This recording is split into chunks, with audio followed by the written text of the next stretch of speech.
Welcome back to the Sports Complex on a Thursday afternoon. On the show today, more talk about signing day.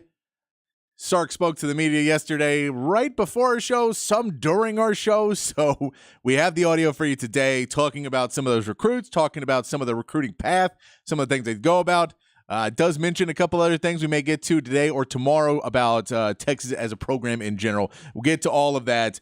We'll also talk a little bit about FSU and what could possibly change college football even more than it's already changed the last few years.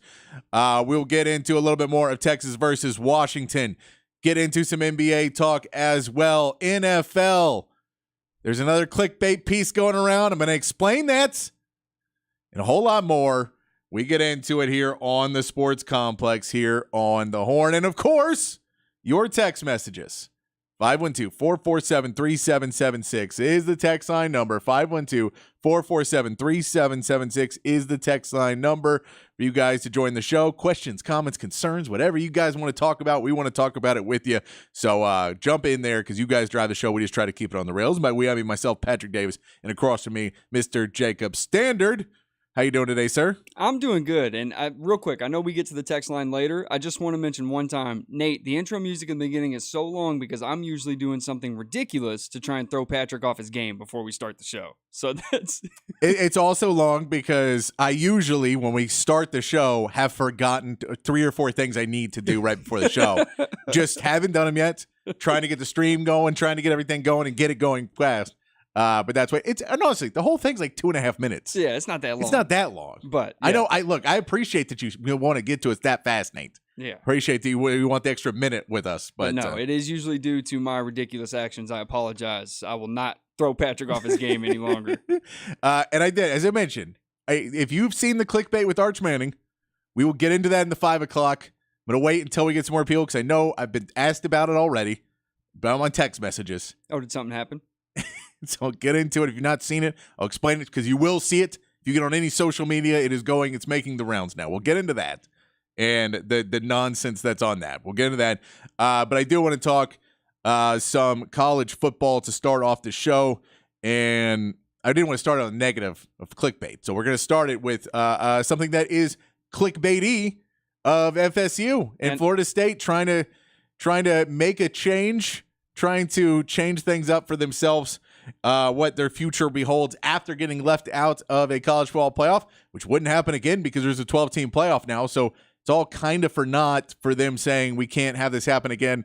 So that kind of argument is already out the window. However, Florida State is having an emergency meeting of the Board of Governors or Board of Regents or whatever Board of Trustees. Whatever the phrasing is they use in Florida State. Man. Come on.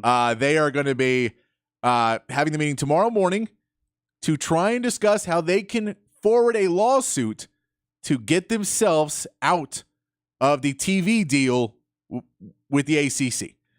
Right now, the TV deal, it is a massive amount of money to get out of it. It's over $100 million if they were to try and just get out and go to another conference right now, because the ACC, when they signed their deal in 2016, was thought that there may be an issue in the future where TV rights would go down because of streaming, and they were not sure about the future of TV rights. And they said, you know what, we're going to sign a 20-year deal, and we're going to be ahead of the curve, not realizing they were behind the curve. And we'll be taken care of.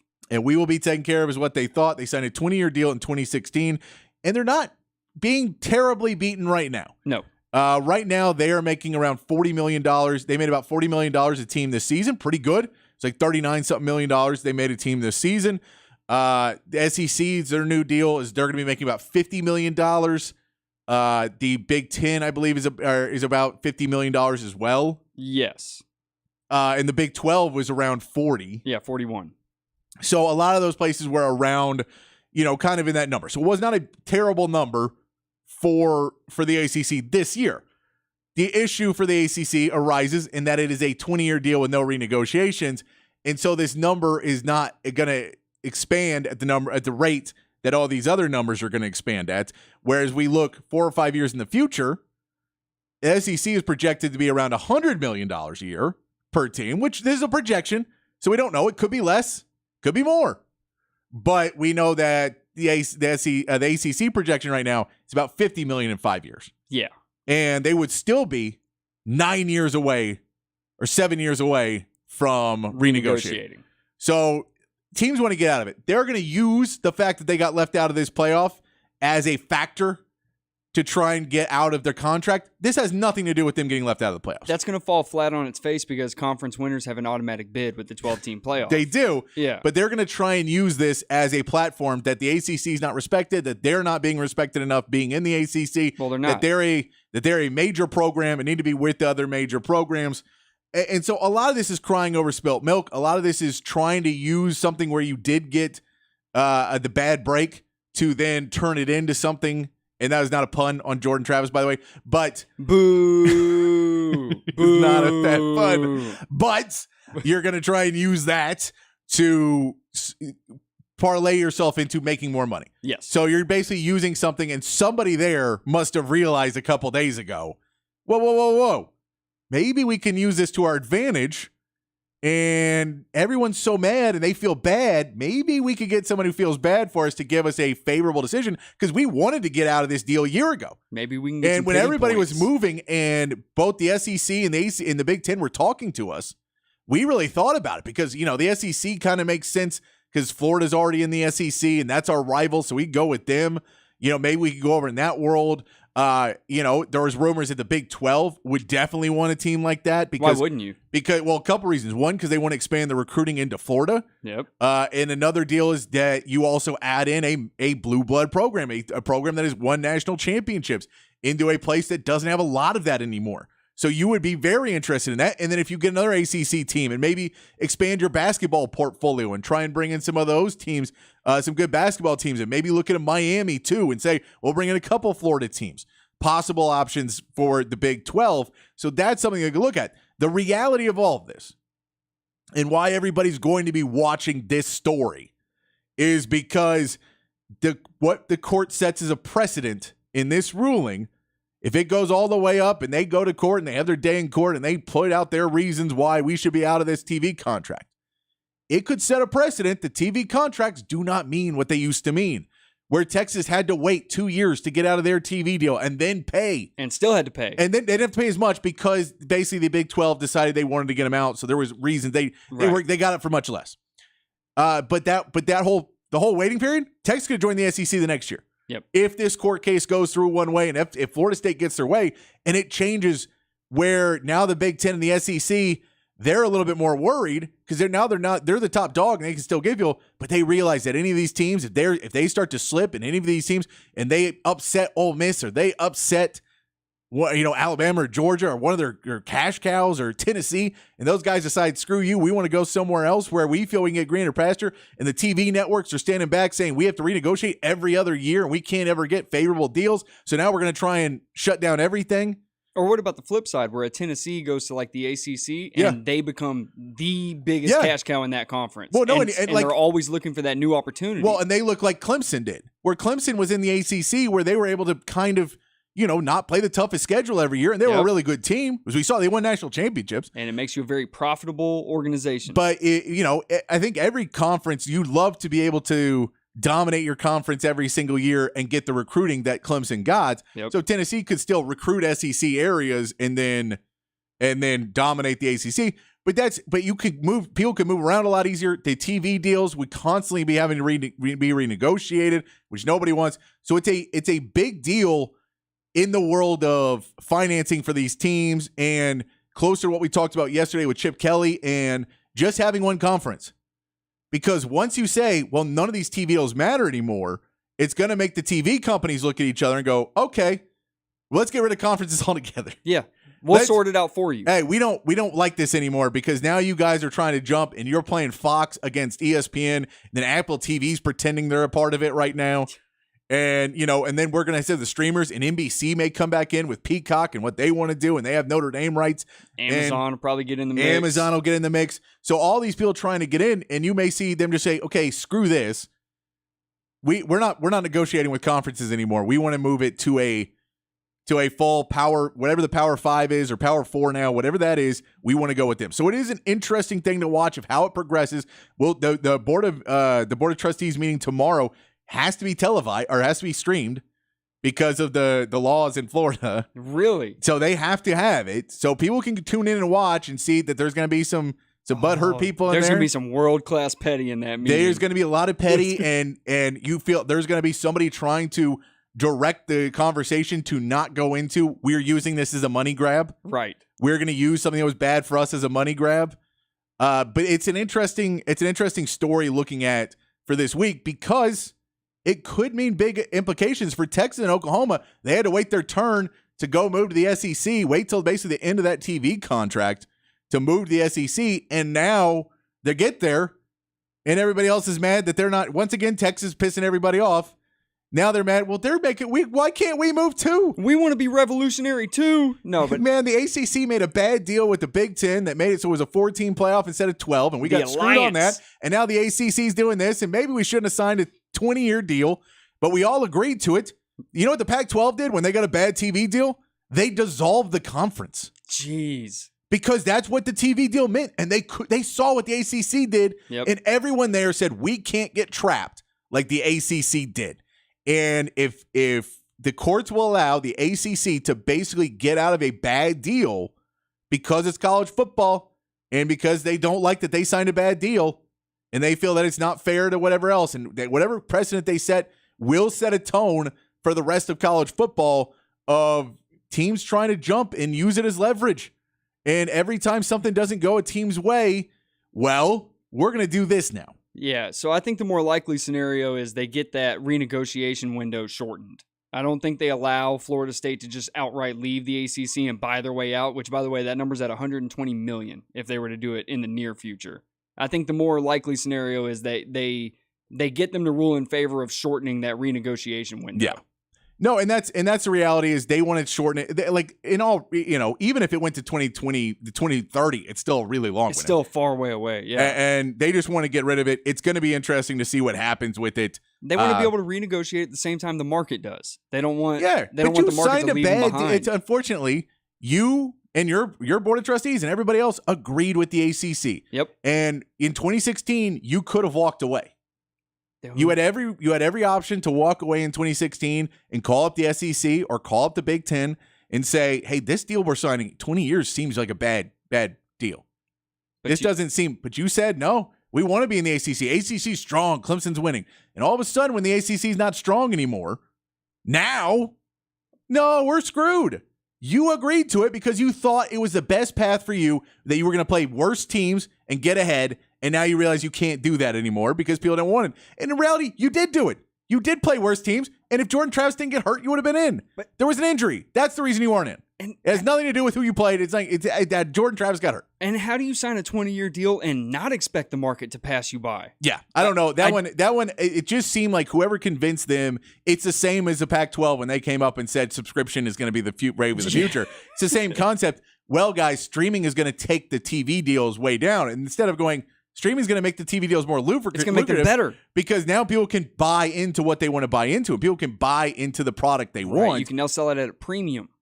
And instead of dealing with TV companies who are basically selling sports packages for $9 a month, you can get the college football package and you charge $50 a month.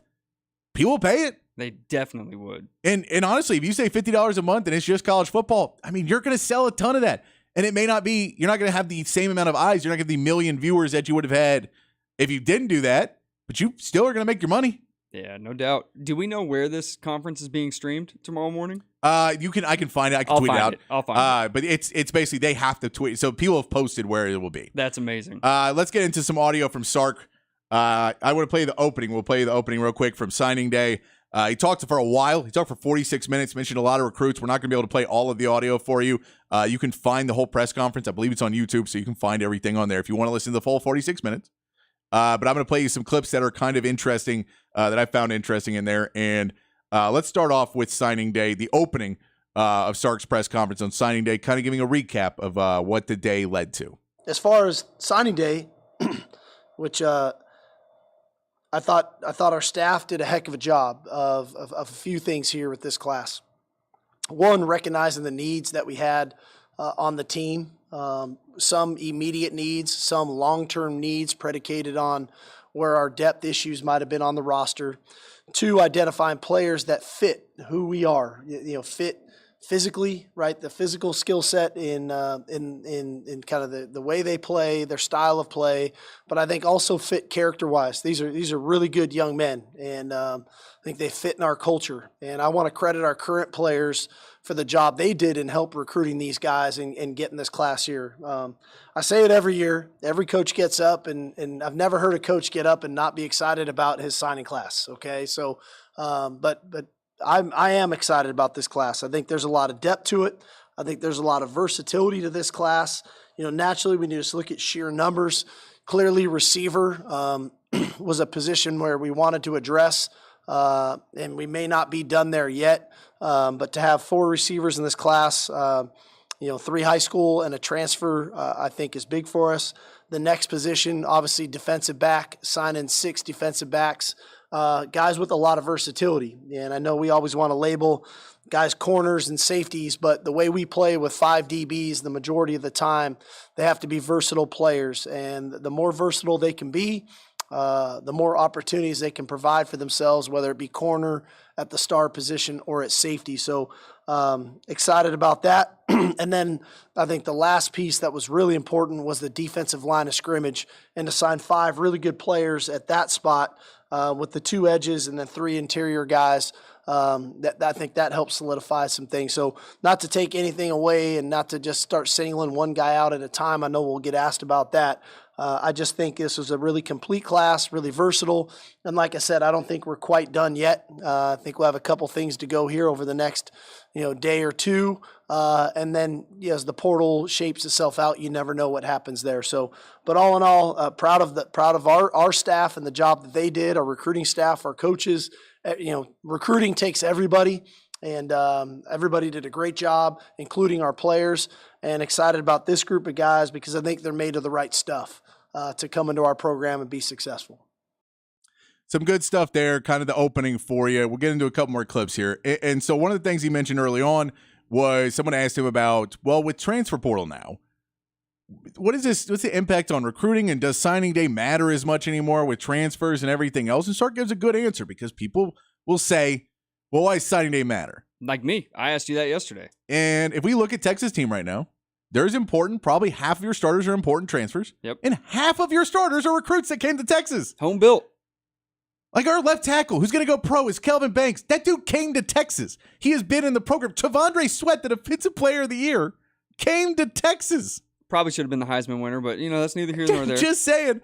I get that signing day doesn't matter as much, that you can put it on, okay, this doesn't matter next season. If we're only looking one season in the future, it doesn't, because not a lot of these guys are going to see a ton of playing time. There's 6 freshmen that are going to get playing time in the bowl game. It's a pretty large number, by the way. So here's how I look at it. Your team is still built through recruiting, and then you fill in the gaps with the transfer portal. And so this is let's play what Sark says, because It's very much a similar thing. But this is for everybody who says that signing day does not matter, and you're going to eat your words when you see Colin Simmons play next year, by the way. Because Colin Simmons is going to get some playing time next year, because that's how the athlete he is. He'll get some on the edge, however, but I don't know how many snaps, but he'll get some. He's a monster. And you'll see, look at what Anthony Hill's doing and tell me their recruiting doesn't matter.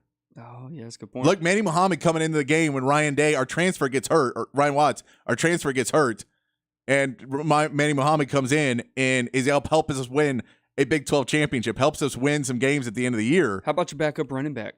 How about C.J. Baxter being the one that had to step in? It does still matter. Here's Sark talking about the transfer world versus the port versus recruiting, and how you have to have both to be a successful team in college football. Yeah, I still think in the end, if I had my druthers, you take your high school kids, you get them immersed into your program, you get them immersed into your culture. They grow and they build in your culture and in your program. They earn their playing times, and that they all become part of your culture. But nothing has really changed for us as it pertains to the portal, in that when we go to the portal, we're trying to fill immediate needs. How do those needs occur? A variety of reasons, right? It could be injury. It could be our own attrition from the portal, guys leaving our program. It could be, hey, we made a mistake or two in recruiting. That can happen. We try to make this a science. But there is no science for whatever reason. Sometimes guys just don't work out. And so you have to be flexible enough, is what I say. I'm just not of the adage of making a living in the portal and signing 10, 12, 15 guys a year out of the portal and trying to recreate my culture every year. I think that we have created a culture here of one that we have a lot of pride in, and I know the veteran leaders on our team have a lot of pride in. And now that influx of young players, they can help educate them on what it means to be a Longhorn. When you start bringing in a lot of transfers at that top level positions, now you're really trying to recreate that culture. And so, hey, when we go to the portal, it's because we're really trying to fulfill a need, a very specific need where somebody can come into our program and have immediate impact on the field and in our locker room for that matter. All the guys we go into the portal for, they fit what we're about. And I'll just touch on the two here. Matthew Golden and Andrew Makuba, experienced players. Makuba, 3-year player at Clemson. Golden, 2-year player at Houston. Very productive players, have played a lot of football. When you get to visit with them and talk to them, they're made of the right stuff. And so they fit in pretty seamlessly for us. And so that's the key. If we're going to go to the portal, do they have the skill set to make us better? Can they fill a need? And then would they fit our culture and the mindset that they have? And those two guys definitely do that. First of all, I like the fact that you can tell Sark has been on the phone and talking to people nonstop for the past week because his voice is gone. His voice is leaving him, which is hilarious. But he brings it up. So we bring up the points that, you don't win a championship. You don't get close to winning championships without recruits and transfers. You need both. But he brings a point. When you say we are Texas, if you're constantly redeveloping yourselves and constantly putting yourself in that step, every year is a chance that you completely whiff. Every year is a chance that there's nothing there. And it's not oh man, we had a 2-loss season. That was a downturn for us. So we had a 5-6-loss season. And now recruits don't want to come. And now transfers don't want to come. Every year has the potential for Colorado. Think about that. But every year has, and we've seen other schools. Every school every year has a potential for USC. Yes. USC took a bunch of transfers trying to rebuild that program quickly, and they missed this year. Because culture matters. His culture matters. So that's why recruiting day and signing day matters, because you want to get those guys. You want to get the top guys. You want everyone to feel the push behind them. You need the freshmen that you signed in that last recruiting class to see who's just walked in the room. Not only that, you need them to say, well, this offseason, I'm going to work my butt off because I'm staying ahead of that guy behind me. And I need to bring him in and then push him and push all of us to be better. You still need signing day to be an important part. Trust me, Georgia, who's a 2-time defending national champion, they win recruiting day every year. Alabama, dynasty, they win recruiting day. It's not just transfers. I get transfers help, but you know who transfers help? Oregon. Oregon really got a lot of transfers. Ooh. What are they playing? Are they playing in the playoffs? I think they got a bowl game. No, they lost to Washington. Who recruited their players? Yeah, because you want your key guys to be guys that are homegrown so that they can push your message. You don't want to try and teach your message to new guys coming in like Sark was articulating there. Yeah. That's tough to do. And look, I get fully on that it can be rough, that people don't like to transfer, and there should be some reform to it. But complaining about recruit signing day because of transfers, to me, is complaining, why is there gas stations if we all have electric cars now? We don't. There are electric cars. They exist. You still need gas stations for all of us who drive cars with gas in them. That's right. You need both. They both can coexist in a world, and we can all be happy. We don't have to have one or the other. You can have transfers and recruits. We can be happy with both. And for Texas, what you want to do is win the transfer portal and win the recruiting, get the guys you want in both, and then you have the best shot to be where you're at now, which was, okay, first couple years, we need to bring a couple more transfers, but we need to recruit hard to build the base in the culture. I wouldn't even say you have to win the transfer portal, because I think that's looking at it the wrong way. Winning the transfer portal means get the guys you want. Right, and I think that's how you look at it, is like, okay, where are we missing? And that's it. So let's move on to another couple of things, because we don't have all the time in the world, and we may push some of this into the next segment too, because I want to get a couple more clips. But I want to hit this one real quick, because I think it's an interesting point of something that Sark has done, where Texas for a long time, the entire key was you had to win Texas recruiting. You had to win Texas recruiting. You had to win Texas recruiting. Well, that's not gone. It's changed a bit, because in the future now, SEC's recruiting in Texas, and everybody is coming into Texas and grabbing guys. It became harder and harder to win Texas, but you're focusing so much of your effort into winning Texas. Yep. That you maybe sometimes don't go outside of it. California, Florida. And Sark coming from other places, coming from an Alabama that hit everywhere else and got everything, said we need to open up our out-of-state recruiting. And the more out-of-state recruits we get, the better team we'll be, which means we'll win Texas easier. But we can't just rely on winning Texas, and that'll save our program, because it's a self-defeating goal at a certain point. So he talked about, and players are now much more willing to go out of state because everything's on TV now. And back in the day, you wanted your parents to the game or you wanted them to watch, and not every game was on TV. So it was really important to play in Texas because those games would be on in Texas, but they wouldn't be on everywhere else. Now everything's streaming, everything. You can watch wherever you want, whenever you want. So it's not necessarily the same deal. Travel's easier now. There's NIL, so people have money to travel more. So if you say, I'm from Florida, I'm going to Texas, well, if I get an NIL deal for $60,000, I can buy my parents plane tickets. Or $3.2 million. You can get a lot of tickets for that. but I can, we have money. Like we're not completely broke. We can, or I can get my parents, I fly them in for a couple games, or we can go to other games. We can make this work now. Right. So there's out-of-state recruiting has gotten a lot bigger. Here's Sark talking about more of the recruits going out of state now and kind of using that to an advantage of Texas. Without question. And it's not, I think kids from Texas are going other places more than they ever have. I think kids in California are going places more than they ever have. I think kids in Florida are going places more than they ever have, and so on and so forth. I think 7-on-7 has played a factor in that guys are traveling now. They're going to play in other places. I think social media and the internet has provided that opportunity because more schools are seeing these kids more so than just the local schools that are getting their tape and know the high school coach. I also think summer visits have changed that because now guys are having the ability and have the time to take visits in the spring and in the summer as opposed to just in the fall. It's difficult when you live in California and I want to play Friday night and we have an 11 a.m. kick the next day. You got to try to get on a plane, get here, and then for us to spend really quality time with them, and then they have to turn around and fly back. Well, when they come in June, I get 48 hours with them, and I really get to spend time with them, and they're not rushed, and we can forge those relationships.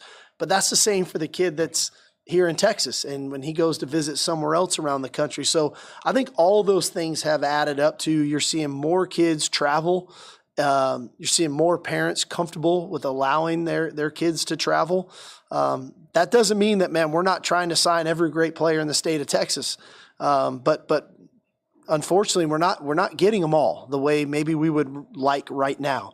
We're going to continue to bang that drum and to try to make that happen, but we have to be flexible enough to reach beyond, and we have to make sure that they understand when they come here, the best players play in our program that do things the right way. It's not about necessarily where you're from. It's about making sure that you're doing things the right way and that you earn your opportunities. And I think that we're following through with that, and guys are having success in our program.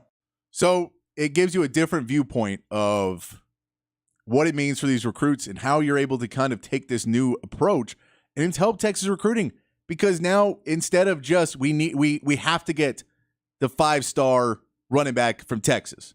And if we don't, we're not even looking in Florida. We're not looking in California. If we don't get the wide receiver from Dallas, well, we're screwed because that's who we need.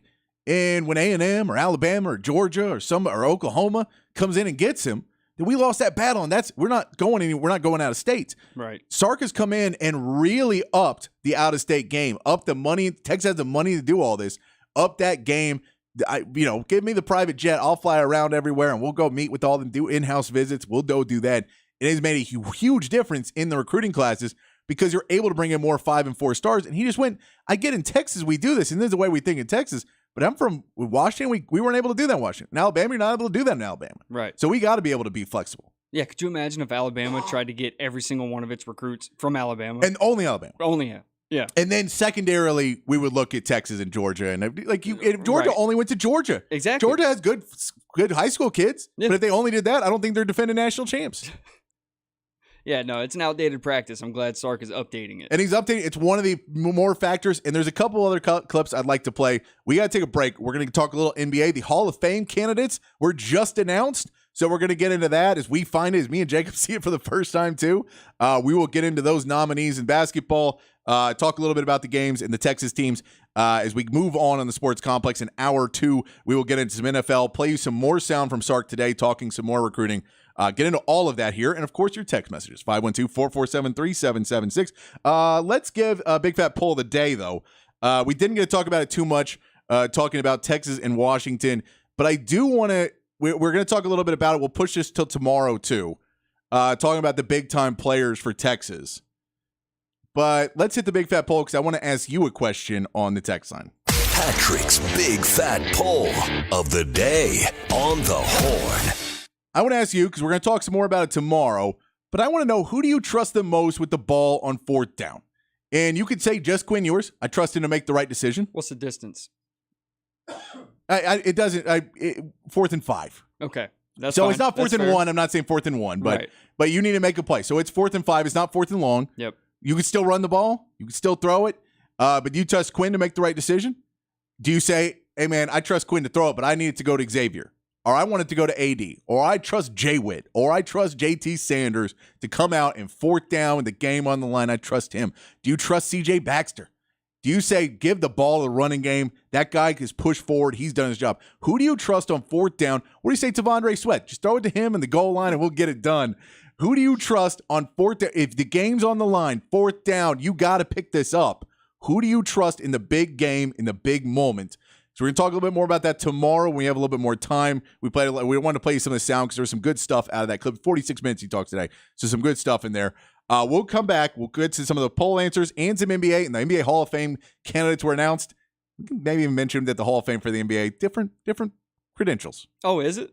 than some other sports. We'll get into that. Yeah. When we come back here on the sports complex, the Horn 101.9, AM 1260, the Horn app, and hornfm.com.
Good stuff there from the Kinks. Nothing Back on like the getting Sports mugged Comics. on Christmas. That is the Kinks with Father Christmas. Solid Christmas classic on our unconventional Christmas songs we're playing all week long. So they beat me up and took my money. Yeah, Father Christmas, give me some money. Give us some money. That's the best. Yeah, solid song from the Kinks. That's a classic. That's what's funny is this is one that I can see to other people. They're like, oh, and I'm like, oh, I've heard this song since I was a kid. Yeah. Like this was part of my family's Christmas music. Oh, okay. So they weren't even trying to hide it. No, because it was the Kinks, and they were Yeah. like, the Kinks are cool. My parents, rock and rollers, so they were on board with this one. So, but I thought I'd play it because I've heard people say they don't know this song. So that one is we're doing unconventional. I've only got a few left because Friday will still be 512 Friday. I haven't decided if we're gonna do who's playing this weekend. There's not a lot of shows happening. So I wouldn't imagine. but I do have some local Christmas songs too. So we may do that on the show before. We'll see. We'll see what we're getting into tomorrow. I've not made that final decision yet. Okay. I got to go up to the corporate ladder and talk to all the people, and Yeah. How long does that take? Are they going to stream it? by that I mean my own brain. Oh, It's can all we my stream own- that? Can Oh we, God! just you Please- having a conversation please with no, yourself? Please no. That seems like a bad idea. Let's get in. Talk a little NBA. Text line's open 512-447-3776. We will get into it. We'll get into the text messages here in just a minute. We'll make this segment pretty quick because there's not a ton going on in the NBA, but there is the news that came out just before the show today. The Basketball Hall of Fame has named their new nominees. Basketball Hall of Fame, a little different than baseball and football, that it's not quite as exclusive of a club. And a lot of people get upset about that because they're saying that guy's not, you need to make it super exclusive. I'm more of the perspective that, Jacob's a perfect example of someone who may not know the history of everything that happened before him and the history of the greats of the game. And I think having a centralized place where people can go fall in love with old players and find out more about their favorite players on the team and learn more about the game and the history of the game, it's a positive thing. And the more exclusive you make it, the smaller the window you can teach with. And so I think making a bigger window and having people come in and you should learn about some of these players, I think is a better thing for the sport. I get you can still have that debate, but no one has the debate. You should document your history. And I love Manu Ginobili and Tony Parker. No one's saying, well, they're in the Hall of Fame with Tim Duncan. They're the same player. No. We understand there's a difference. But they were important to the story of basketball. Exactly. Yes. And so I that's the point is where I'm okay with it. I think that it's silly sometimes when we keep people out of Hall of Fames over petty reasons because they're not as good as this guy and I like this guy better. And you're like you're 12-year-olds again. So what? The baseball players took steroids. That was the most exciting era of God, baseball. man, it was fun. It was fun, wasn't it? Dude, they were crushing balls to the moon. Yeah, it was so good. But Everybody's neck was about a foot tall. those the nominees for the first-time nominees for the Basketball Hall of Fame is the 2008 U.S. Olympic basketball team, the Redeem team, after that 2004 team loses and everyone's upset, and that's Manu Ginobili again winning in that one. But he gets that one. Probably the biggest name you're going to see of the modern era is Vince Carter is on this list. Vince Yes, Carter sir. getting in. He will get into the Hall of Fame. He's one of those guys that wouldn't get in baseball or football most likely, but a huge career and just such a solid player. Brought so many eyes to the game with his dunks. You And can't talk about the dunk contest without Vince Carter. yeah, I mean, if you watch it and people go like, Spud Webb was great. And like, Spud Webb just was 5'7" and dunked. Right. Vince Carter put his arm in the rim and stuff. Yeah. It was great stuff. Simone Augustus, the WNBA player, female basketball player. Bill Laimbeer is an interesting name. He's going in as a player. He's a WNBA coach, but he's going in. They're asking him, or he's on the ballot as a player. We'll see how much. I remember I had a video game as a kid. Bill Laimbeer's Combat Basketball. That's why he's important to the story of the game. And you had, you buy armor and stuff, and then you just dove You into bought players. armor? Yeah, it was a great. It was the only game my brother was good at in sports. The only sports game my brother was good at. So the only sports game that doesn't involve sports? I mean, you were still shooting a basket. This was also like Super Nintendo, so not super advanced game. Yeah. Rick Barnes, the about name is that? on there as a coach, and what he's meant to the game of basketball. To see him on there, that's a very cool thing for Rick Barnes to be on that list. Mike Fratello is in as a contributor or listed as a contributor on that list. Penny Taylor as a player, and Jerry West is a contributor. Jerry West, of course, in already as a player, but could go in again as a contributor for all he's meant to being a general manager and I everything agree else. with it. He's meant to. I mean, he's a logo. Yeah. I feel like this is what they're going to do. They're going to put him in again and then change the logo, right? No, they wouldn't. What are they going to change to? LeBron holding the in-season tournament trophy? No, Austin Reeves, right? Oh, you could, and you can get away with it. And it's going to be him when he hits the bench, Oh, come on. flails over Come like on. like a wacky waving inflatable arm flailing two-man? Surely there's a cool still shot of him dunking the ball, and maybe there wasn't a defender within 10 feet of him, but if we get the right angle, it could still look really good. Well, I mean, they want to make it another white guy, though, right? Pass. The funny part is the right logo is Michael Jordan, but Michael Jordan's like, you're not paying me enough to get that logo. So they're gonna go to Shaq. They're gonna go. They're gonna go to Shaq. No, I mean, Kobe is one that they would throw in there now, as somebody just solely because of everything that has happened, what he meant to the game, and You really think they're gonna change it? Is no, that a I real don't. conversation? It's been a real conversation for the last 5 or 6 years. Oh, okay. Of them changing it. I don't think they will, but those are the names for the Basketball Hall of Fame. You'll see a lot of these. I don't know if Bill Laimbeer. I don't think he goes in or he goes in this time. He's a first-time nominee. I don't see him going in. You don't think so? Not this year. I think he could go in down the line. Even with the easier criteria? I think there's still enough bad blood about him. And I think that's why to me, that's the whole purpose of this Hall of Fame, like you mentioned, is the story of basketball. I know, I get that. And I'm not sure if he would go in. He's like the third or fourth best player on those Pistons teams. You don't want Bill Laimbeer in there, Not first. I think he can go in there eventually. Okay. But he should take his time. I All put right. Robert Horry in there before him. No. Okay. Because he was a Spur. Yep. No. I knew where you were going. Yep. How about Rick Barnes, too? That would be an amazing story to see Rick Barnes, and a cool thing for Texas basketball history for Rick Barnes to go in. Vince is in, right? Vince Carter. Oh, yeah. Yeah. Vince Carter has to go. Okay. I mean, just for the dunks alone, let alone the 20-year career and still being effective for a guy when they're like, oh, he's just athletic. You could put together a 20-minute highlight reel of just Vince Carter dunking the ball. The question now is, this is Vince Carter question. We may have to go into this another point on the show. I may have to deep dive this one. Okay. Is Vince Carter the second best North Carolina basketball player? Ooh, yeah, we might. I need a little bit of time on that. I'd have to go through Yeah. and look at that, but he's on that list. We know number one is a foregone conclusion.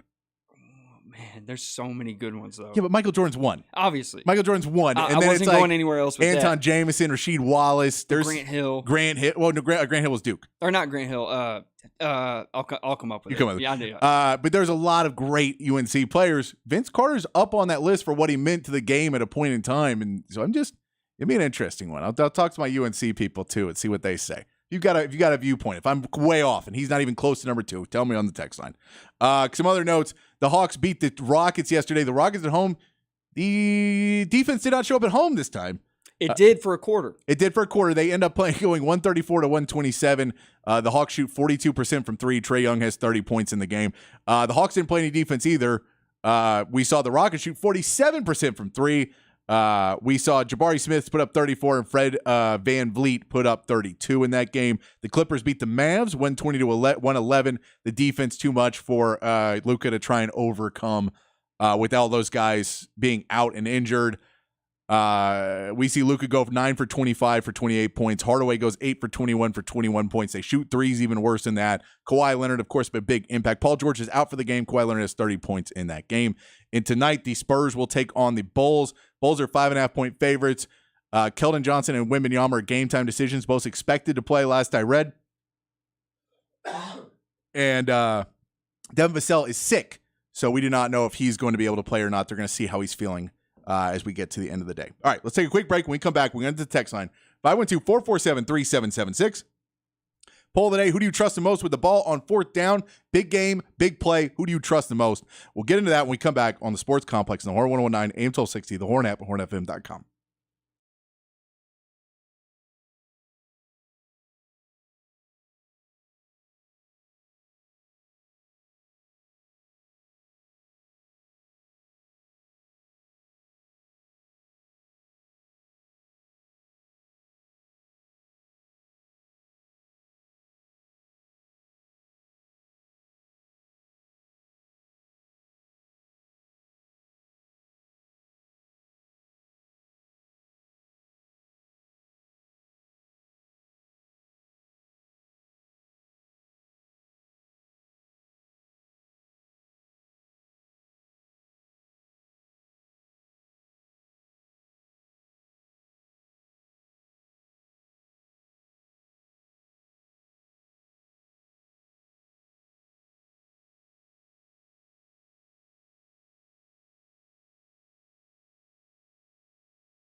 Back on the Sports Complex. What?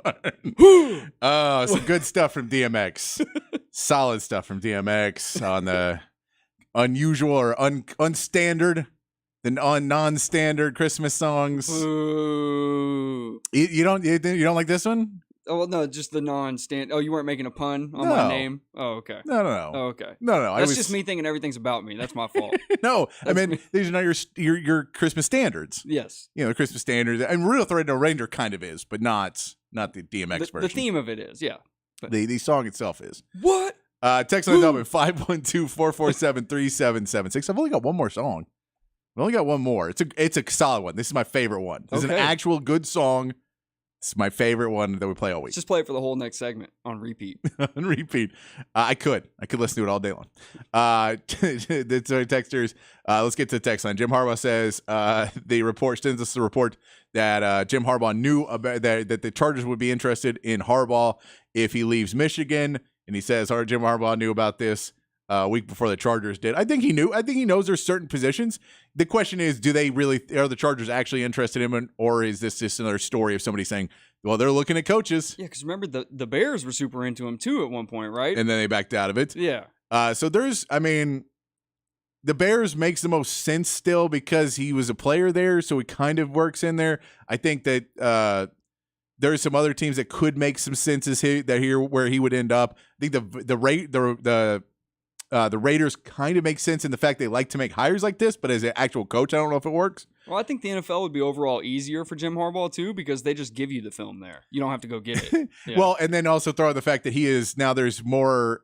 The NCAA is presenting Michigan with all the stuff they have on them, so this may be a exit plan for Harbaugh too. He may try and get out of there, especially if he wins. Then it's like, hey, we won, gotta go. You think it all just goes away after that? Michigan's kind of like, hey, that was the guy. Oh, I Like, think they try and put on him, but yeah, that's one of the stories that came out last year or in the last few months would the NFL punish Harbaugh if he got punished in NCAA? Because come on. They've done it before. They've done it before where it's like, hey, you can't just jump out of it. Like you can't just come to our you league. can't break the rules Yeah. and then get away with it scot-free. You broke the rules. Rye Guy from New Mexico says Florida State to the Big 12 Conference would definitely make the entire conference a very interesting one. It would, especially if you brought in another Florida team with them, like I a was gonna say, Miami. I don't know if them alone makes the entire conference. But I think if you interesting. try to take over that Florida area a little bit better for Right. recruiting reasons and stuff like that, I think it's more interesting. I like your Miami option. or if you bring in a North Carolina or a Carolina team with them Ooh. too, somewhere in that, or Clemson. Now you've got interest year round. All the other Somebody like sports. that, where you kind of get someone else on that East Coast and bring someone else over there. That could be very interesting as well. Okay. Texter says, sorry, Patrick, great show, but there's only you and 12 people care anything about basketball. Football runs it all. Football does make the most money. I agree with you. They're number one in college sports. It's crazy to say me and 12 people. They're number two. It's a pretty good number two. That is a wild number, but it's okay. It's okay. But yes, people do care. And I'll tell you, I get enough texts on here and people asking me to talk about basketball, so we'll keep talking about it. But the long segments are always football. We can go long segments football because it is the number one. Also, in a couple months, when football's done, what would We're you gonna talk prefer? basketball. Yeah, there it is. And we're going to watch basketball. We all will as well. Texter says, I don't understand what the big deal about signing days anymore. I mean, half these little prima donnas won't be on the same team come next season, so why should I hear what they do? So if you were a Houston Cougar fan, wouldn't I have a right to be mad that the big recruit we got on recruiting day, Golden, now wants to go play for another school? What about from the fan's perspective, not from the prima donna perspective? Why should I, as a fan, care about who Texas signed yesterday when half of these kids will be gone to the portal the next 2 years? Later, you're not seeing how stupid that is. Pull your head out. Okay.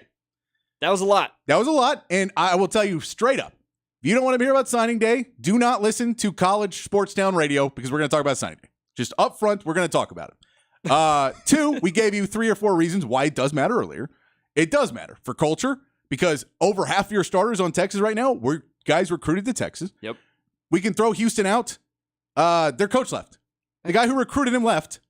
He's gone. They fired Dan Holgerson at Houston. Transfers are not immune to injuries. They're not immune. And he went on, he moved to thing. I don't think any of them are prima donnas. Personally, I choose not to hate on 18, 19-year-old kids who are trying to do the best for their future. What? I try not to do that. But look, if you don't care about recruiting day, that's fine. You don't have to care about signing day. You're going to care in 4 or 5 years when these guys are seniors and carrying your team, or 3 years. And yes, some transfer. Texas has lost 4 transfers this year. Yep. So 4. We were signed, 16, 18 guys? Mm-hmm. So the numbers don't quite lean that all these guys are going to leave. They're not prima donnas. They're guys who weren't playing. Malik Murphy, super not prima donna. Shame on him. Shame on him for And wanting to here's go the play. example I'll tell you Yeah. this. Is there was a guy who played at Texas named Chance Mock, and Chance Mock was a top recruit, came in, and he just happened to be behind Vince Young. And he happened to be behind one of the greatest college football players of all time. And he didn't ever get to play because he didn't want to transfer. He didn't transfer. He wasn't able to get out. Or I don't know if he ever wanted to. I don't know Chance Mock personally. I've seen his tweets and stuff. He seems like an awesome dude. But he played his whole career, wasn't able really to go to the next level and achieve at what he possibly could have achieved if there was a transfer portal. And you said, man, Vince is the guy. Why don't you go to another major school and go show what you can do? And possibly he made and had a 10-year NFL career. It's possible. Maybe he wouldn't. We don't know. But that's the thing. Is it for a guy like Malik Murphy, for him to sit behind Quinn Ewers and then sit behind Arch Manning because that's the way it is? And he could have been the second best player in college football, but it doesn't matter because you're behind the best. And I know that's an exaggeration. Sure. That's why the transfer portal is really there. There should be rules and regulations that guys can't go out. Jeff Banks talked about it the other day of why Texas doesn't go after some recruits. People go, man, we really want that guy. And he says, well, that guy doesn't, if he cares about the money and if he cares about, he's not a culture fit, we don't want him. Sure. So there's some players that talent-wise, 100% we would be on board with getting. But if it's about other things, then, man, this situation wasn't right for me. I'm trying to find the right situation. So signing day matters. Transfer portal is not all prima donnas. And I know things are changing and things are different and it's scary and all that.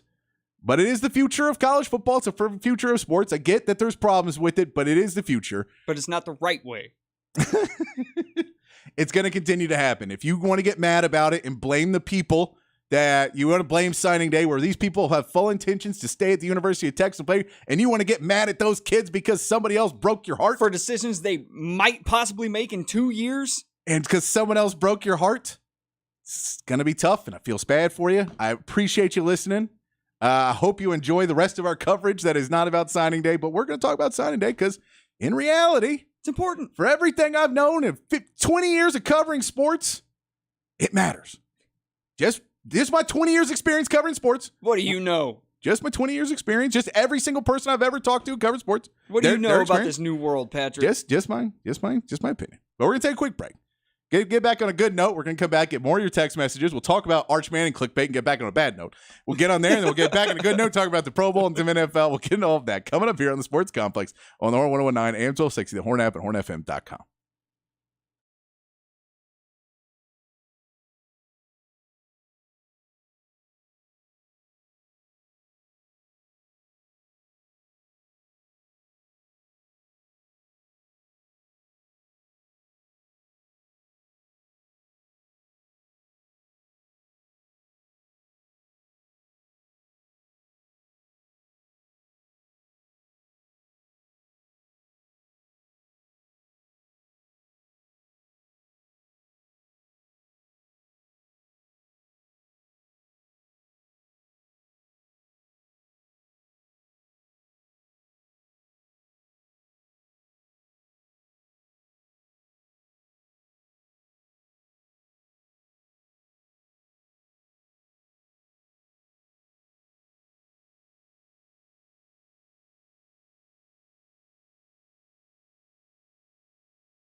Hour 2 here on the Sports Complex here on the Horn. Gonna get into some NFL talk here in hour 2. A little college basketball. There's a bowl game tonight. Woo! Bowl game tonight, guys. Who we got?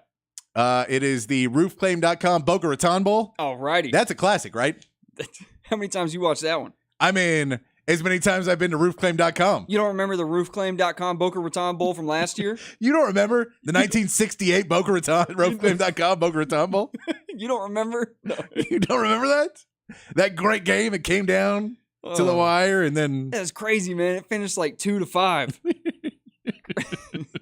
roofclaim.com. Did not know. Free advertising. I mean, it's working. It is. We're talking about, I've never heard of that I website just said before. roofclaim.com like 6 times. They're not as cool as Divided Sky Roofing and Solar. Not a chance. Not a chance, because they advertise on the Horn. Yes, they do.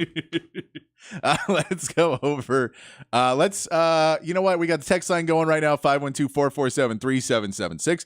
I'm going to mention this story real quick, and then we'll get to the text line and we'll get to NFL, right? There's a story that I've seen coming out, and I've had a couple people hit me up about it to be like, is this all true? And it's not. So there's a story that you may see, and the graphic is basically a picture of Arch Manning in a exorbitant amount of money. How much? Either close to $3 million, around $3 million, because it's a different evaluation every time. And then the other picture is Brock Purdy and $970,000.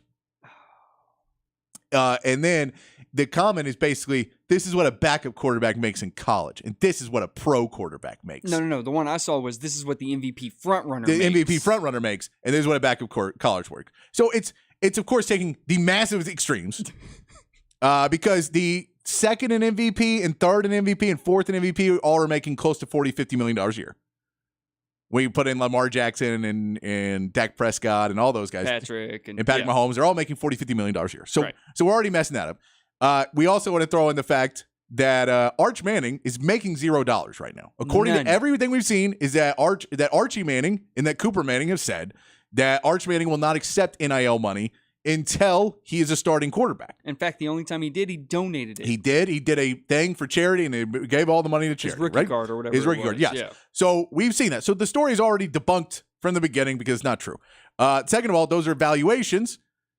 And the real reason that evaluation is so big is because he was the top recruit in the class, and his name is Manning. Yep.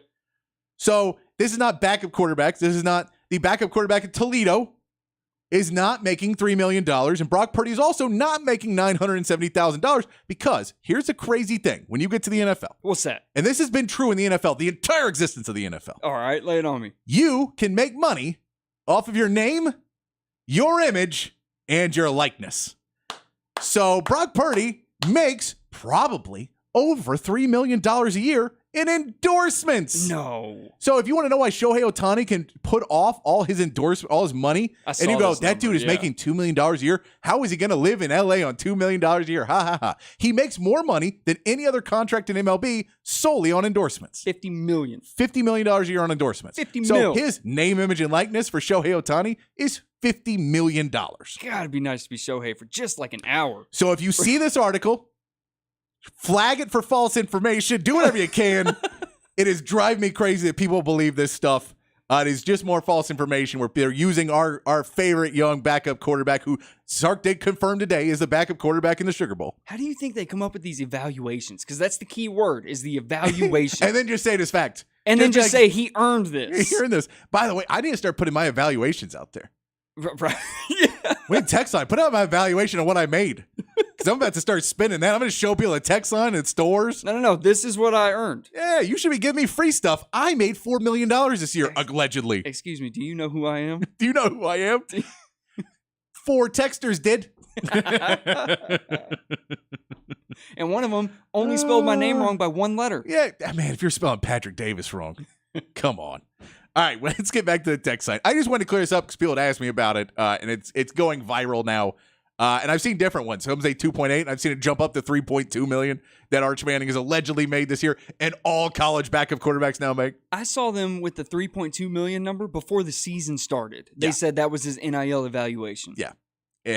And it's also now they're also making it seem as if the University of Texas is just giving him 3. It's just handing him that. He's getting 3.2 million from the University of Texas, and Right. So that he doesn't leave. It's and, everything about it is presented is factually inaccurate, and then also skewed to be presented in a different way too. So they're lying and trying to trick you at the same time. It's awful. If anybody knows me, I cannot stand arguments with people who don't use facts. Like when people just make up stuff and then they argue with you, and you're like, "How am I supposed to win an argument?" They're like, "Well, yeah, but when you get in a plane, it ends at the end of the world." You're like, "Whoa, whoa, whoa, whoa! Earth's not flat, dude. We can't argue things that aren't real." The Earth is flat. I mean, Jacob, this is gonna be the last week you're on the show if you keep talking like that. Oh, okay, very clever, very clever. Nate says the intro music is so long so you can get all your farts out. Much love. And Jacob said that he does it is just to it's usually me messing with him. Me, right? That's me. So he says Jacob has it handled. I'm usually just trying to throw you off. And Merry Christmas from the family from Robert O'Keen is another good non-standard Christmas tune. Joe from Brody Lane says I've never really listened to those lyrics before. Yeah, they're great. Father Christmas from the Kinks. It's great. Yeah. It's a solid. I mean, the lyrics are what makes the song. I mean, it's a decent tune. They beat me up and took my money. We have WPI Parts Guy. I don't know if that's for us. It's balancing. I'm not sure. I need context, WPI Parts Guy. Balancing. Oh, probably the portal versus recruiting. Yeah, maybe. Give me some context there. I know you're probably working, so you're busy. James Worthy is in the conversation for Tar Heel players. Yes, that's true.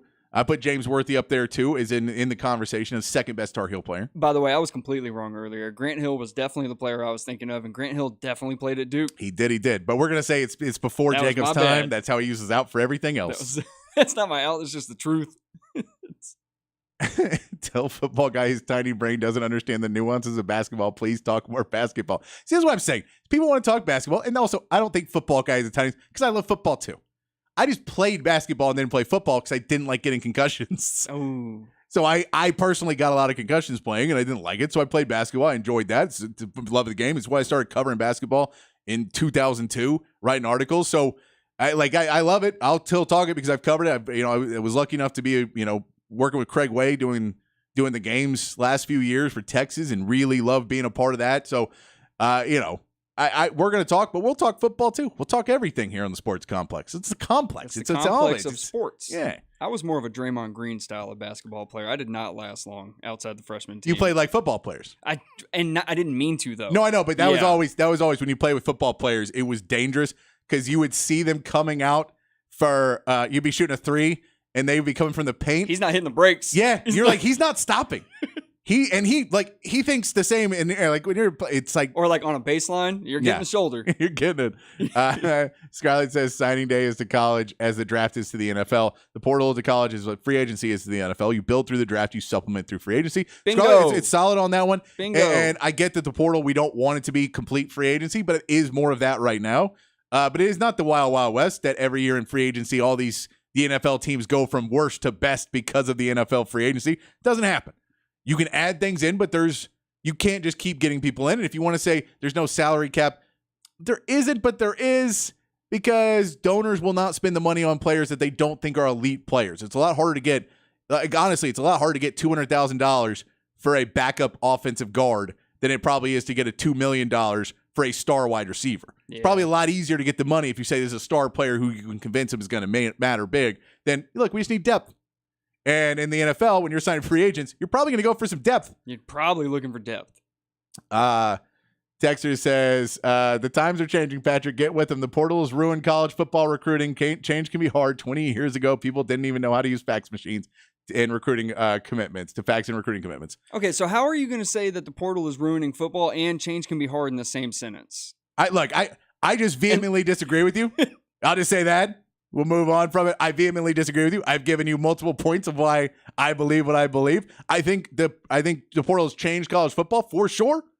I don't think it has ruined recruiting one bit. No. I think it's different, but I don't think you're. And look, maybe you're an Aggie fan, and that's why you think this is so bad because you're recruiting wrong. There are teams that recruit poorly because they recruit based on NIL, and they say they're going to give them this money, like Nebraska's done, and other teams, and then they change coaches and they change systems, and they don't have a good culture. And people leave. The portal might even put more emphasis on recruiting because you need those extra guys. And you also need to get guys. You need to recruit the guys that you feel are class and part of your team. Right. And feel that want to play. As we've always said, Rob Baber's always said, do you want to play for Texas or at Texas? And you need to recruit guys that want to play for Texas. Bingo. And so it becomes even more important who you bring in.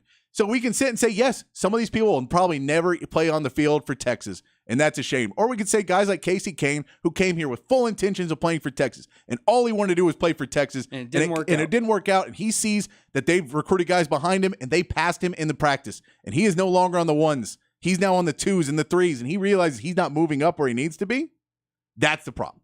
Yeah. Random texter number 69 says also that Arch didn't donate a chunk of it. He donated all of it. Every bit of it. He donated all of it. He was supposed to donate a chunk of it. He then said on the day it all goes. So he originally was going to be a piece of it, then it was a bigger piece, and then it was all of it. And that's shout out to Arch for understanding that people were going to make a big deal about his name before he even Yep. sees the field. And he goes, all right, somebody could use this. Yeah, no, and that's Yeah. and we know there was an interview Colt McCoy did with Barstool a day or two ago, Yeah. where he talked about being around Arch Manning and when recruiting him in the spring and about how mature and knowledge. He's like, basically he was already taught everything you're going to learn about what you need to do it the right way Oh, by does he know 3 somebody? Hall of Famers before he was able to get there. So he was already looking at schemes. He's already been going through, and he already knew, look, man, you're under a microscope. Yep. Because as much as Peyton and Eli were under a microscope because of their dad, you are now triple that. When he took the field, he had to tell the crowd to be quiet in a blowout. In a blowout. In a blowout. Yeah. The best of all time was the Cherry Bundy Tart Cherry Boca Raton Bowl. Look, I don't even know if you're joking. That's the best part about these bowl games. That could be real.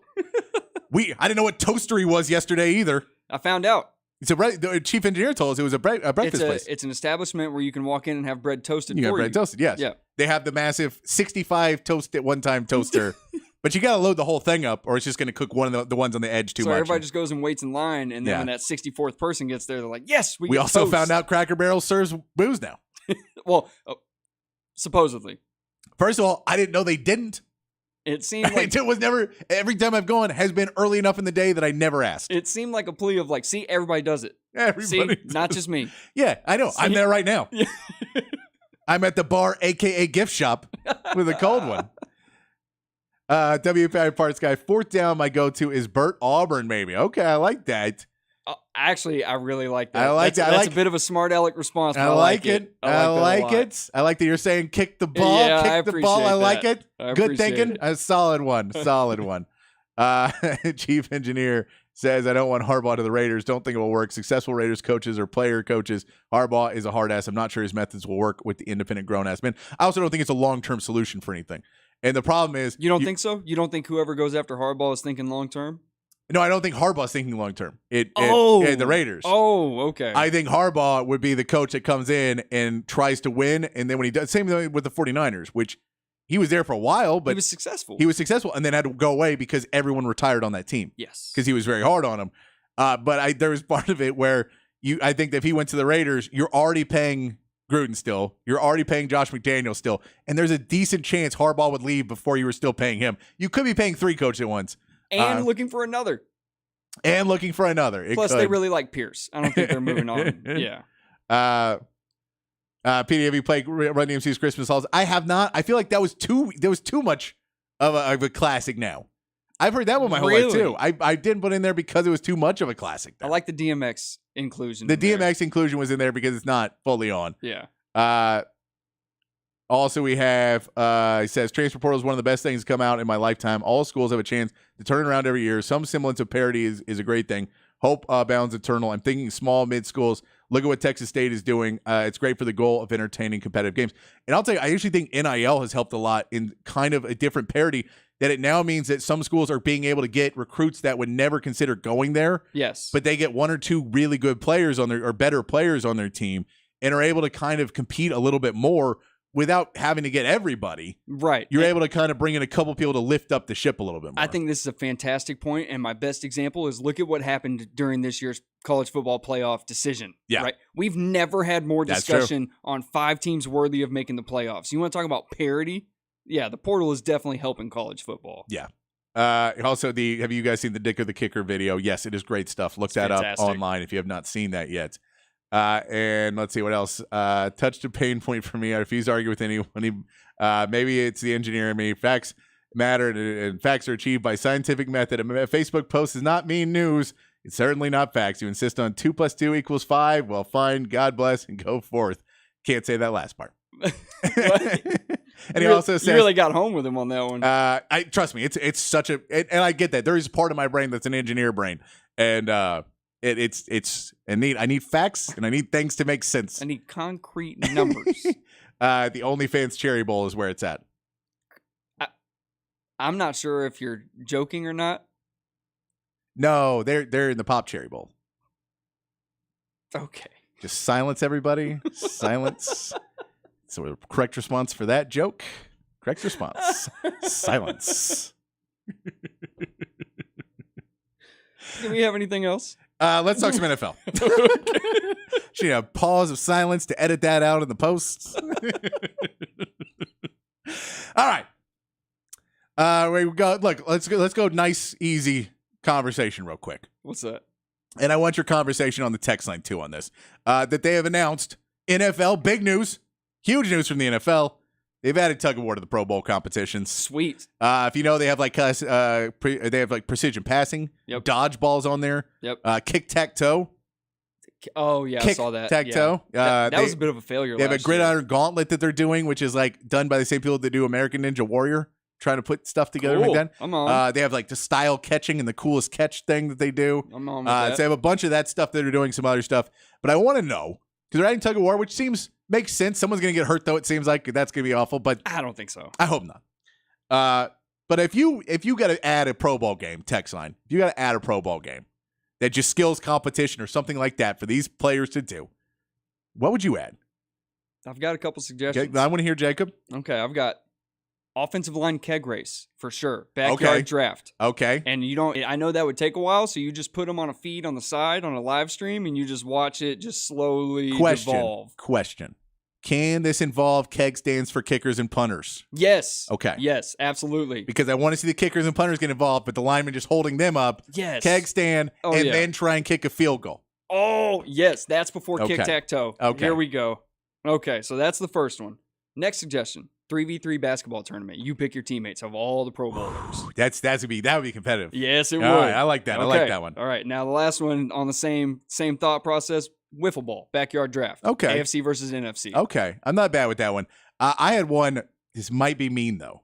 Uh-oh. Spelling bee. Think would be a lot of fun to do a spelling bee. Why don't we just have them like do live reads? And honestly, from what I watched last year too, get at least one of the announcers to see if he can pronounce every Pro Bowler's name. Oh. Because watching them try and pronounce Biotish was hilarious to me last year. And I get it. If I hadn't watched the Cowboys all year, I may not know what their Right. players' names were either. Yeah. But I know what Tyler Biotish's name is. Can And watching them go, well, that right there, he's got good hands on him. You're like, all right, they went for it. They just seeing him read a name and confidently, and then by the end of the sentence, come out of it very confident. That's like listening to RG3. He's getting really confident behind microphones now. Yes. He's letting a bunch of jokes fly, and everybody's like, all right, not your best. Not Hey, your trust me, best. as someone who drops bad jokes, I'm on with the RG3. I do have one note on the Pro Bowl before we Yes, go. Can we okay. get rid of the egg toss? What are we doing? Yeah, that's too elementary school. We Yeah. need to step up to high school Come games. on. Not elementary school. I'm with you on that. We can get rid of the egg toss. Yeah, I mean, but yeah, I think just drinking games in general. Eating. How about food? Like a wing Different eating nights, contest. obviously, right? Different Wing- nights. no, right same before a nights. contest. Okay. Wing eating contest with offensive and defensive linemen. You hear all these stories about offensive and defensive linemen putting down drinks. Like, let's watch them. But all right, but not competitively do it. drinking. But I'm saying we can't do drinks because that might lead to problems. Because then people are going to try and drink along with them. But what about wings? Okay. When we did wing eating, and we put all the defensive linemen, AFC and NFC, and then all the offensive linemen. No, I think you draft your team. Oh, you want to draft? I think the you team? select two captains and you draft I take Devondre Sweat. every time. I get he's in college, he's not in the pro, but he will be. Every He'll time be I'm there. taking him. Let's put that in there. Let's go over to. I do want to mention this. So there's something we'll get to, and then we'll take off and we'll get into the break and get some more of your text messages. If you have some new Pro Bowl skills games you want to put in there, I'm telling you, 3v3 basketball could work. They could do that. put them in. See if you've got one. I like that one's not bad. I don't think they want to acknowledge that basketball exists though. They want to Yes, you pretend do. that football is the only sport. Oh, come on. They're acknowledging. They're with our texter. They don't. It doesn't matter. Oh, God, come on. They're acknowledging American Ninja Warrior. They can acknowledge basketball. Well, they just got the people to do it. They built the same people that built that course are building the course. Oh, so it's okay. It's not American Ninja Warrior, but it's the same people that built the course. Cowboys are taking on the Dolphins. It is one of the biggest games of the week, probably the second biggest game of the week, but we can only say that because the Ravens and 49ers are playing. For sure. The Cowboys have had troubles on the road all season long. They have? They have. Oh. They lose the game to Buffalo last week. They're going back on the road to Miami this week. Yep. This is a bounce back game that if they win this game, a lot of things change in the mindset. A lot of people feel much better about the Cowboys. If they lose, it opens up so many more questions about this Cowboys team and what they have the possibility of doing, correct? Yes, absolutely. Well, do you think that this Dallas Cowboys team, going in on Thursday, going traveling, all the things they're doing to get ready for this game, they were practicing today, it was raining, they had to go back inside. They did always the funny part of the Cowboys reporters who are taking pictures of everybody walking out and everybody walking back in 5 minutes later. But would you change, if you were Mike McCarthy, if you're Jerry, if you're in that situation, are you trying to change things they do on the road to break the tendency? Because it's not scheme, because they're playing good at home and away. So it can't be scheme because you're using the same scheme home and away. It can't be, player talent. So something else has to change off the field to get the players ready to go the same way they are at home. What do you do if you are the Cowboys to try and change the momentum to be able to play better on the road? I don't have a solution for this because, like you, I can't figure out what the difference is. It's not like it's a scheme, like you said. And even on the road in Philly, you only lost by 5, and you played a hell of a game that entire game. So I'm not really sure what they can do different on the road. I just hope they pick it up. I mean, maybe switch out the cleats because you're not playing on the Dallas turf. I don't know, extra preparation that way, equipment-wise. But outside of that, I'm not really sure. If I'm Mike McCarthy, I am changing up a lot of things. Really? To just shake the mindset that this has anything to do with us being a road team. I'm getting rid of the whole old school philosophy of, no, we do the same thing every time because it's not working. So now it's in their heads, and every player knows, well, we just lose them on the road. Man, I need to go out there and need to try it. So I shake things up. Whatever we do on Friday night, it's a completely different plan. Whatever we do on Saturday night, completely different. Our walkthroughs, we're doing them backwards. We're switching things up. We're changing all of it. And we don't really change anything. We're just changing the schedule. We're moving things around on the schedule to break everybody's mindset that this is what it normally is. Change for the sake of change. Change solely in the fact that everybody walks in and goes, well, that was different. We must have a different result now. Yeah. And worst case scenario, it doesn't work because nothing was working anyway. Right, I get that. But your best case scenario is it breaks them out of the mindset, gives them the confidence before the playoffs that they can win these road games because you placebo affect them into believing it. I would try and change things up. I'd say, okay, well, normally we watch a movie. We're not watching a movie. We're all going to go play miniature golf. We're going to do something we're just going to do something different. Or, if we do a walkthrough in the morning and then we go to practice, we're going to practice in the morning. We're going to walk through in the afternoon. Or if we travel on this day, we're leaving a day earlier. We're leaving a day earlier. We're leaving a day, whatever it is. Yeah. I'm changing something up to show them, okay, guys, it doesn't matter. The reason we lost wasn't us. Right. We know we can win. So why don't we go out there and look, we fixed it. My bad. That's on me. Okay. I didn't realize that we couldn't do it. So let's change this up. And then we're going to walk back out and I'm going to get them and we're going to be ready to go play. But I'm going to change up as much as I can this weekend let's completely break routine so that when we're on the road, we're not thinking about how bad we've been on the road. We're thinking about, okay, what do I got to do next? Okay, we're doing this. Why are we doing this? And don't worry about it. And then get in the game and play the game and worry about the game, not the talk.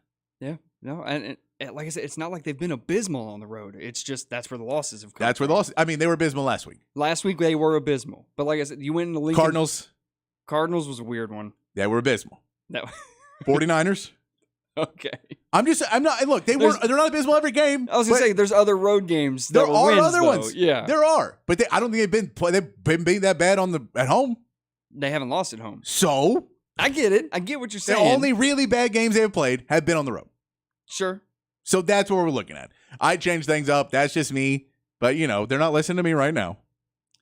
They're only really bad games, too. 49ers and Buffalo. It's the anomaly, right? No, that's a bad game. What? Oh, come on. Dude, it's Arizona. I know. They caught you slipping. You weren't ready. No, that's a bad game. Oh. No excuse. All right. Whatever. No excuse. All right. Let's take a break. When we come back, I'm just trying to get the Cowboys to win. Yeah, I are want them you? to win. Oh, I'm I sorry, want 'em to Patrick. I win. forgot you only have the Cowboys' best interest at heart. I That's only my have their bad. best interest at heart. Tell you what, I'm gonna change it up, and I'm gonna agree with you in this Go next segment. Cowboys. Change for the sake of change, huh? All right, we're gonna take a break. We can come back. We'll talk a little bit college b-ball, a little pro NFL football, another bowl game tonight happening. And your text messages 512-447-3776. Keep texting in. We'll keep going back to the text line right here on the Sports Complex in the Horn 1019 AM 1260, the Horn app, and hornfm.com.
Back on the Sports Complex here on the Horn. It's one of my favorite Christmas songs that does not play like that nearly one. as much. It's James Brown, Santa Claus Goes Straight to the Ghetto. I don't know why this is, but it's like one of the grooviest Christmas songs. It's a Yeah. solid, positive message saying, hey, you don't have to come by my house. Go help the less fortunate. Right. That's what he's saying. The song, it's a beautiful song. It does not get enough love, so I played it as my non-standard Christmas songs. The Knowing last one. you, I kept waiting for the twist. There's no And there twist. This is was just no- a great Christmas Yeah, I song. kept It waiting. just doesn't. It's not on enough list that I see of like great Christmas songs. Like that groove. I just knew in the back of my mind, like, this is gonna take a turn. Yeah. How many sax solos are in the Christmas songs? Come on, Right, guys. Yeah. It's a So great yeah, song. check that out. James Yeah. Brown, Santa Claus Goes Straight to the Ghetto. It should be on everybody's list of Christmas classics, but it's not there all the time. So demanding. I'm damn demanding. So, Let's go back to the text line. We did ask you about Pro Bowl games. We've asked you about who do you trust on fourth down. Michael Taff. Michael Taff. He's got to be in there for defensive fourth downs. You're there. Yeah, they do have defensive fourth downs as well. WAPR Parts Guy says, I rewatched Texas versus Washington a few times now. They are better now, but we are way better. I'm confident, very. Yes. No, and I mean, you can't really judge that Texas team because there was some issue. You know, this was still Xavier Worthy with his hand issues. He was not 100% in that game. Once we found out later, we also found out about, the run game was not there. Both the Sark was incredibly stressed out. Sark was very stressed out. There was a lot of issues going on right then, but I think this team is in a much better place this year than they were a year ago in the Alamo Bowl. Washington is a better team too, as well. I'm not going to say that Washington's not a better team. You think Sark was upset they got left out of the college football playoff last year, and that's why he was so pissed That off? was at probably that? it. Yeah. We deserved it last We year. deserved it. We got snubbed. Our quarterback was hurt. They says too much magic. My brain works okay, I guess, even though the left side has nothing to the right and the right side has nothing left. I don't know if that is talking with us or if that's a joke. That's it is factual. I mean, it starts with my brain works okay, I guess, and then the rest of that sentence would lead you to believe. I think it's a joke. Okay. Maybe I misread it. Some plans for the Pro Bowl disc golf after the keg stand and dizzy bat.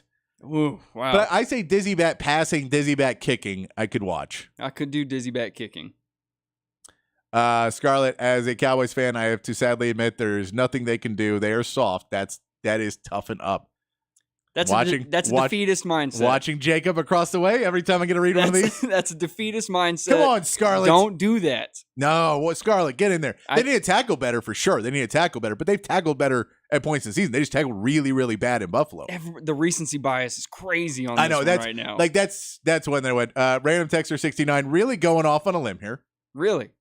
Saying cheerleader beach volleyball tournament is a side event to the Pro Bowl. Our mixed team is one player and one cheerleader to keep it balanced. Bonus style points for shirtless, big, ugly human man participation in the event. Most teams don't have cheerleaders anymore. A lot of teams getting away from it. They're going to spirit squads. What about O-line wet t-shirt contest? Please, God, no. No. You've seen enough of Jason Kelsey. You don't need to see any more.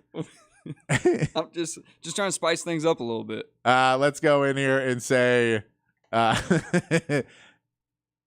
say, love it, head to the bat spin, throw to the receiver. So another dizzy bat thrower there from Chief Engineer in the I like eating any contest. idea where you discombobulate them and then make them try to do something precise. Yes. Coach Rodney from Rosebud Lot sending in some good stuff as well. YouTube video. I cannot click on that while we're live on the show because Yeah. I can't. I trust you, Coach. I trust you, but I can't trust you that much. We can't give it to you and then take it away from others. We can't. A couple of pieces to note. Yesterday, some big basketball games were played in college basketball, and the Big 12 did not fare great in either one of them. Ouch. There was two big games that played back-to-back. Duke was playing Baylor. Baylor had the lead for most of the game, and then at the end of the game, gave up the lead. They lose to Duke 78-70. Duke has also dominated in recent memory in the Madison Square Garden where that game was taking place. Yeah. UNC was taking on OU. It was in Charlotte, North Carolina. It was a Jumpman Classic. So, of course, North Carolina was in it. They pretty handily held off OU. There was a scare at the end of the game where OU got it back down to 3 or 4. OU was undefeated up until this point, ranked number 7 in the country. So it was a big game. This is not the OU that we've had in recent years.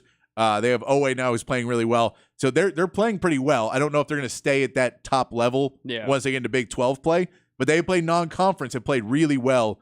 They lose 81-69 to UNC. Jeez, and it was down to 3 points at one point? And then it was fouls, and once you have that point where you start hitting free throws, and then you miss a three and they hit 2 free throws, and you miss a three and they hit 2 free throws. That's kind of when it down. RJ Davis had a huge game for North Carolina. We can also mention that South Florida is taking on Syracuse tonight in the roofclaim.com Boca Raton Bowl. Woo! Roofclaim.com. I wish I was Boca making Raton that. Bowl. I wish I was smart enough to make up a site called roofclaim.com, but I am not. That is a real thing. HornTextline.com, Austin, Texas Bowl. Something to notice, Syracuse did fire their coach. 1 game left in the season, Dino Babers. So I have to pick for South Florida because Dino Babers, if you're kinfolk to Rod Babers, which I don't know if they're actually related. Oh no, you haven't verified this? I've not verified. I don't know if they're actually related. Oh, no. I think Rod has said maybe there's some distant, but I don't think they're actually. Rod's claimed that for a few people over the last year or so. But Dino Babers was the coach that everybody thought was great. He got an extension and then it just kind of fell off at Syracuse. Syracuse now, the new coach, Fran Brown, which is the DB coach for Georgia, is going over there. He will not be coaching this game, though. Really? He will not be coaching there, but they did get their recruit, and Kyle McCord from Ohio State, the quarterback from Ohio State, is going to Syracuse next year. Nunzio Campanile. Nailed it. That's what I'm going with. I'm not even going to take a stab at it, so you got it. He is the acting head coach for Syracuse. He was the acting head coach for Rutgers a few years back when Chris Ash had gotten fired. He was acting head coach there, so he is acting head coach experience. He will be taking over the reins. He was a tight end coach and I believe associate head coach before he took over as the interim head coach at Syracuse. So it's going to be a little bit of trouble for that Syracuse team if you have some coaching change, but they are favored by 3.5 in this game. Yep, I'm going with Babers. Babers is gone. So you're rooting for South Florida. Yes, rooting Dino for South Babers Florida. is gone. Oh, He's been fired. Gotcha. Well, I totally listened to everything you just said. So Dino Babers is fired. Okay. So now we have to root for the other team because anybody who fires a Babers, we have to root against. It's just rules here at the Horn. I don't make them. I don't make those rules. I don't make the rules either. All right, we're going to take a quick break. When we come back, wrap up the show. Jacob wants to give a reward to our dear listener, Chief Engineer, one of our best listeners, or texters, I'll say. I won't say best listener, text in all the time, of his top 10 movies. He's told me he's got a list of the top movies he wants to go to. He's told me this. I will give you 5. Top 5. I will give you 5. He said his top movies. I said 10. He says 5. Top 5. He's going to give us a top 5 movie list. He may throw in a honorable mention. We don't know. We'll put that in there. But Chief Engineer has asked to get some preferences. He said he can't name bands because he only knows one. What's that? Dallas Cowboys. He just calls him a band too. He has no musical knowledge whatsoever. No, they're my favorite artist. Favorite artist. So he can't tell you his favorite songs or bands because he's apparently too young to have ever heard of music. Oh, come on. All the Cowboys hits came out in the 90s. You want me to play the Troy Aikman song? Oh, please. Do you have it? I can play you the Troy Aikman song. I would love that. I'll play that next segment for you too. Oh. It's a real thing. Oh, my gosh.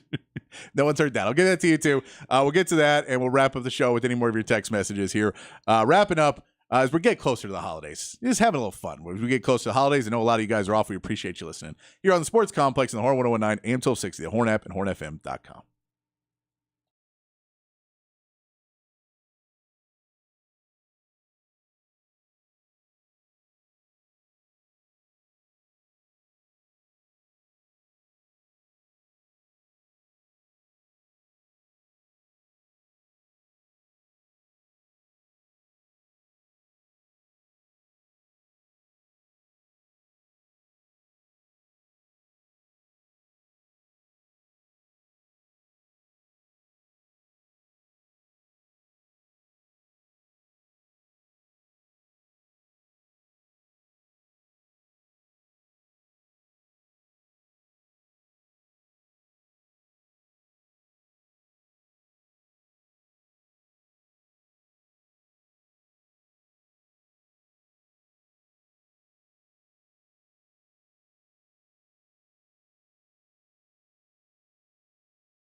Number 5 on my favorite movies of all time is Forrest Gump. Do I really need to explain that one? I didn't. I mean, I've never seen it. Well, you should go watch it. It's Tom Hanks' movie. Got all the one-liners you can want. Is it like Everybody's seen Big? it. Yeah, no. Okay. No, nothing like it. Bosom Buddies? No, not like that Okay, one either. okay. Number 4 is Moneyball. Sports movie had to make. I have never seen that. I've never watched that You've one. never seen No. Moneyball? No, I don't watch many movies. It's though, Brad so. Pitt, Jonah Hill. Sports movie had to make the top 5, and that's Okay. the best one in the Okay. category. I go Space Jam, but that's me. Nah, it's not better than Moneyball. But number 3 is The Usual Suspects. I love a movie with a good twist at the end, especially ones that aren't painfully obvious. Yep, And you okay. never see the twist coming at the end All of right. that one. Number 2 is Tenet by one Christopher Nolan. The visual concept for this movie is incredible alone. Any movie that features a fight scene where one of the fighters is moving in reverse for the entire fight, that's a beautiful concept, and visually it looks amazing. All right. And number 1 is The Dark Knight Rises. It's perfect. Don't touch it. I can quote it from front to back. Do not touch that movie. I watch it at least once a month. Isn't Robin supposed to be in that? No. You know, if they put nipples on the Well, suit, he is a little bit. if but they put nipples on the suit, it probably would have been better, right? no, why? Some more ice puns would have been good. So here's my honorable mention, and Okay. it's not a movie; it's a series, and it's Peaky Blinders on Netflix. I've heard about this too. It's about it's a period piece on an Irish gang in England and their family's rise to power. If you haven't watched it, it's got Cillian Murphy, and you should definitely go check that out. That is a great series. That's a great series. All right, so that's your top 5 in a series pick for people. Do you have a favorite band we can throw people? A favorite band? No, I like all music. Yeah, he doesn't have one. Sorry. This is his favorite band right here, Troy Aikman. Okay.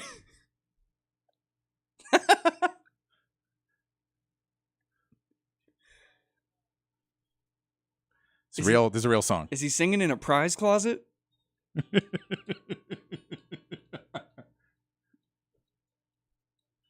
This is solid stuff.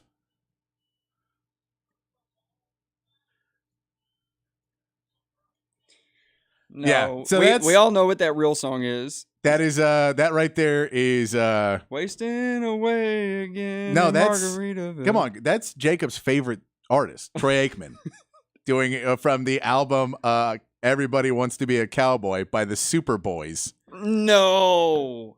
Came out in 1993. I bet Jerry's got it framed. He's got a fake gold plaque of it. Man, I bet he wishes the internet didn't exist. Oh. Man, it was gonna be dead. Like they probably released like 100 of those or something. Like It'll 1,000. rotate on the radio for a couple months and then it goes It'll away. go. It's not gonna rotate on the radio, Troy. No. No, I like Troy Aikman. What's with the echo in that studio? Troy Aikman can't afford a real studio? No, that's when you can't sing. They're like, just crank up the Just echo. crank up. Just get the room noise. A Get the little more room noise. reverb, a little more verb, a little more verb. Appreciate all you guys on the text line hanging out. One more show before the holidays. We'll take a little break. We're off Monday, Tuesday, Wednesday of next week, and then back Thursday, Friday to get you ready for the Sugar Bowl. But until then, we'll have one more show tomorrow. May get off the rails. Who knows, especially if you guys join us. But until then, be kind, be safe, keep your underwear clean. We'll see you right back here tomorrow for more of the Sports Complex.